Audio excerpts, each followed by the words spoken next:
برادری پرسیدن من میخواهم ریش بگذارم اما پدر و مادرم ضدی ریش هستند. آیا گپی آنان را گرفته ریش را بتراشم یا اینکه حرف آنان را رد نمایم و ریش را بگذارم؟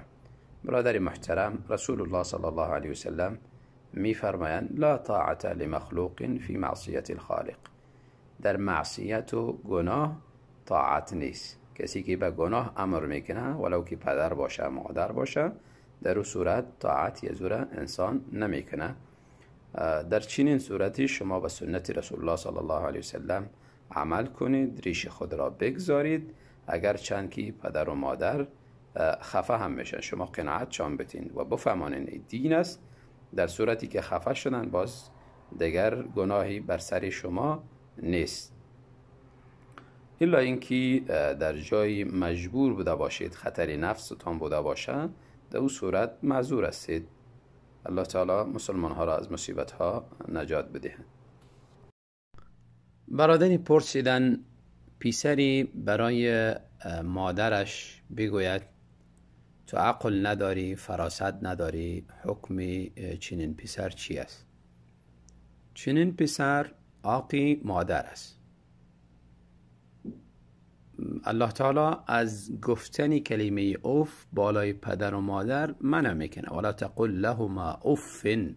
کلمه اف گاه انسان خسته میشه، حرفی را برداشت کرده نمیتوانه، صرف کلمه اف را هم نمیتوانه انسان بالای پدر و مادر استعمال کنه، چه جایی که حرف زشتی بگوید.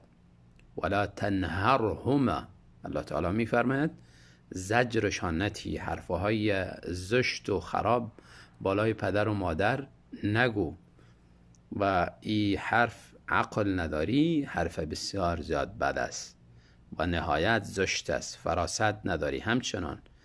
پس چنین فرزند عاقی مادر است، باید رفته از مادر خود معذرت بخواه، مادر خود راضی بکند، چون رضامندی الله تعالی در رضامندی پدر و مادر است.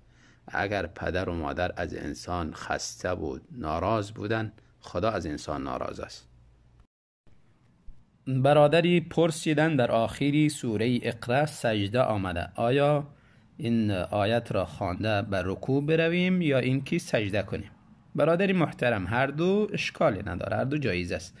اگر نیت سجده دارید سجده بکنید و بعد از او سوره انا انزلنا را خوانده به رکوع بروید. اگر نیت سجده ندارید درست است که آیت خوانده به رکوع بروید و اگر سجده نکردید نماز را فاسد نمیکنه. سجده تلاوت سنت است نه واجب. برادری پرسیدن بعد از شام تسبیح گفتن ممکن است یا خیر؟ بله برادر محترم، هیچ ممانعتی نیست. تسبیح هر وقتی میگی، چی بعد از شام باشه چی بعد از خفتن باشه. کان رسول الله صلی الله علیه وسلم یذکر الله فی کل حین. رسول الله صلی الله علیه وسلم الله تعالی را همیشه یاد میکردن در هر وقتی. ممانعتی نیست که بعد از شام باشه بعد از خفتن باشه. البته تسبیح هایی که به الفاظی وارده از رسول الله صلی الله علیه وسلم بوده باشه، کدام کتاب های مشخصی نباشه مثل دلائل خیرات و کتاب های دیگری که صوفیا مقرر میکنن وظایف خاصی دارن بعد از شام بعد از خفتن، از اینها پرهیز کنن. اما دعاهای وارده را هر وقتی بخواند، باید به خصوص از کار صبح و شام را. برادری پرسیدن وتر را اینقدر وقت نادرست میخواندم چطور میشود؟ و همچنان علمای حنفی چرا سکوت میکنن؟ چرا طریقه درست وترخوانی را بیان نمیکنن؟ برادری محترم، علمای حنفی البته اجتهاداتشان است و از بعضی ادله استدلال میکنن درباره وتر. کدام دلیل واضح و روشن درستی از رسول الله صلی الله علیه وسلم به همین طریقی که میخوانن ندارن، اما آنچه که شما خواندین و دیگرها همچنان میخوانن به اجتهاداتشان و به چیزی که براتون رسیده با اون طریقه خواندین، الله قبول کنه. حقیقتا امور حق دانسته میخواندین، الله قبول کنه.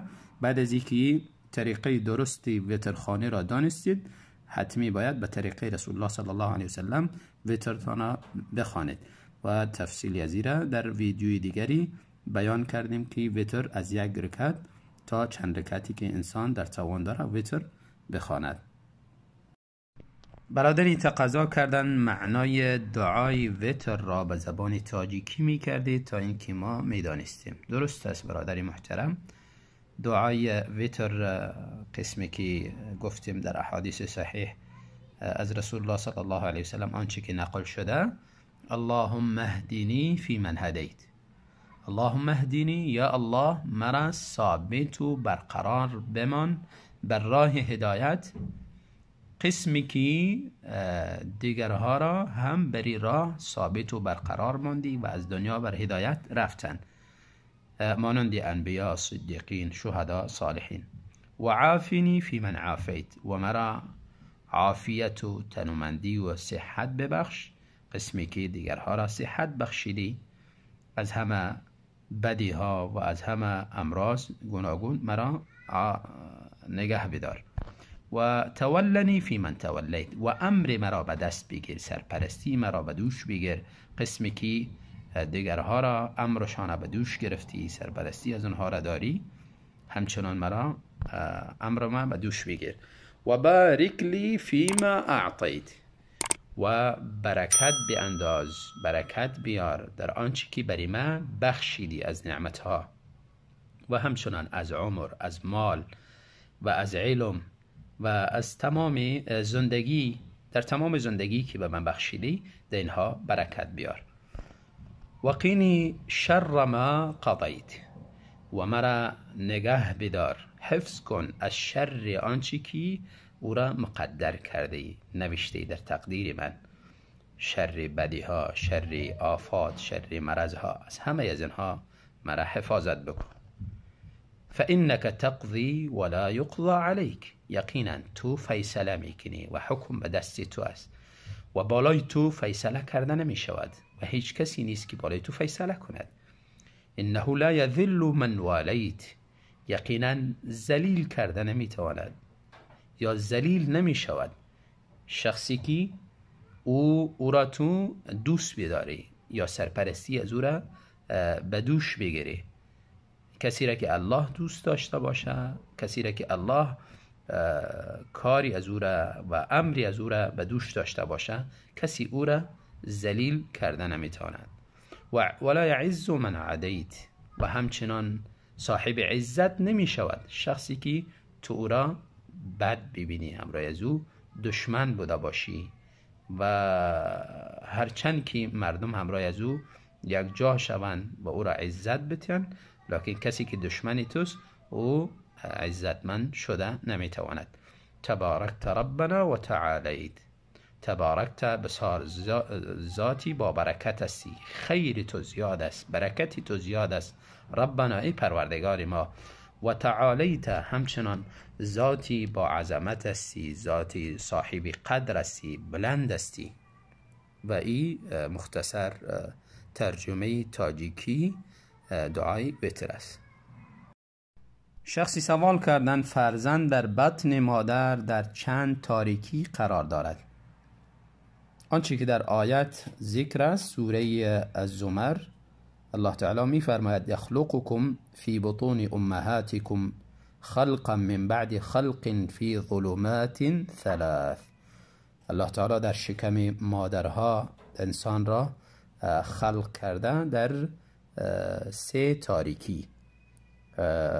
مفسرین سه تاریکی را ذکر میکنه: تاریکی شکم مادر، تاریکی رحم و تاریکی پرده‌ای که طفل داخلی او پرده می باشه و حتی بعد از تولد هم داخلی همو پرده می باشه، بازو را ازاله میکنن، دور میکنن. و این آیتی 6 سوره از زمر آیت موجود است، 3 پرده. برادری پرسیدن قرض چی مصیبتی دارد؟ برادری محترم، از این بالاتر مصیبت بوده باشه که رسول الله صلی الله علیه وسلم جنازه قرضدار را نمیخواندن. پس انسان در ضرورت اگر داشت قرض گرفت، تلاش کنه که قرض خود عاجل ادا کند و اگر در تلاشی ادای قرض بود، الله برش آسانی میاره. اما اگر در نیتش ای بود که قرض را ندهم، الله برش سختی میکنه که تا اینکه دینش ادا نشود. پس هرچی اگر تلاش داشتیم، کوشش داشتیم، الله همراهمان کمک میکنه که دین را ادا کنیم. شخصی پرسیدن زن و شوهر از هم جدا شدن و هر یکی رفتن به مسیر خود. زن شوهر کرد و مرد هم همسر دیگری انتخاب کرد و گاه گاهی در دل یکدیگر را یاد میکنن. آیا به این گناهگار میشوند یا خیر؟ برادر محترم، وقتی که یکدیگر را ترک کردن با یکدیگر اجنبی میشوند. دیگه هیچ رابطه محرمیت با یکدیگر ندارن. مانندی دیگر زنها اجنبی میشوند. هیچ نوع رابطه باید با یکدیگر نداشته باشند. اگر اقدام کنن رابطه را، گفت و شنود با هم، یا این که به زبان از یکدیگر یاد کنن و در خصوصا محضر همسر خود مرد، یا این که زن در محضر شوهر دیگر خود، کار بد است، باید از اجتناب کنن. اما آنچه که در دل خطور میکند و انسان به او مؤاخذه نمیشه الا این که تصمیمی جدی بگیرد و با آن عملی اقدام کند.